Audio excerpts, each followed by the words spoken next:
Jesus said there was a certain rich man was in the splendidly clothed in the purple and fine length and lived there each day in luxury. At this gate law, a poor man named Lazarus was covered with sores, and Lazarus lay there longing with scraps from the rich man's table.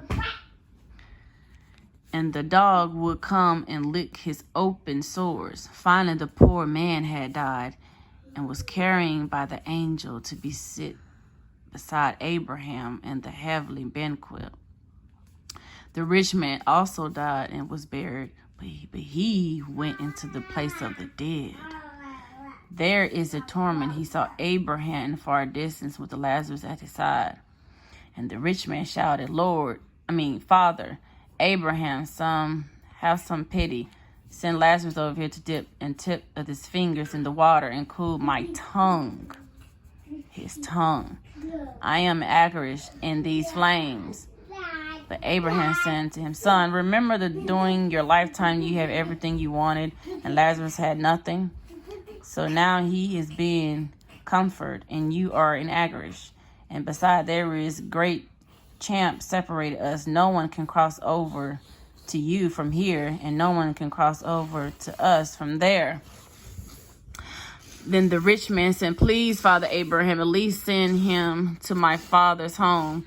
For I have 5 brothers, and I want him to warn them so they don't end up in this place of torment.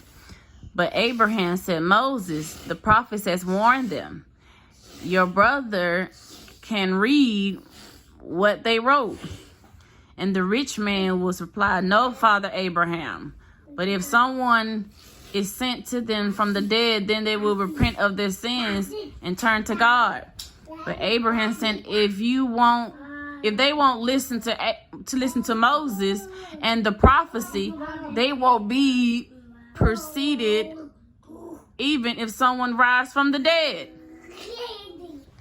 So it's best to not to treat any poor person any kind of way, because you can end up in a torment, in a lake of fire, because it's just crazy how this rich man didn't do for Lazarus. He didn't care for him. He didn't help him. He didn't feed him. He didn't do none of that. So when he died, he went to the place of the dead, where there will be fire and gashing of teeth. He went to hell. And the poor man, he was in heaven. Like, you shouldn't treat people any kind of way. You should treat them and care for them and love them. You shouldn't treat anybody any kind of way, y'all. So please treat people how they want to be treated, because y'all don't want to end up like that rich man. Okay? I love y'all.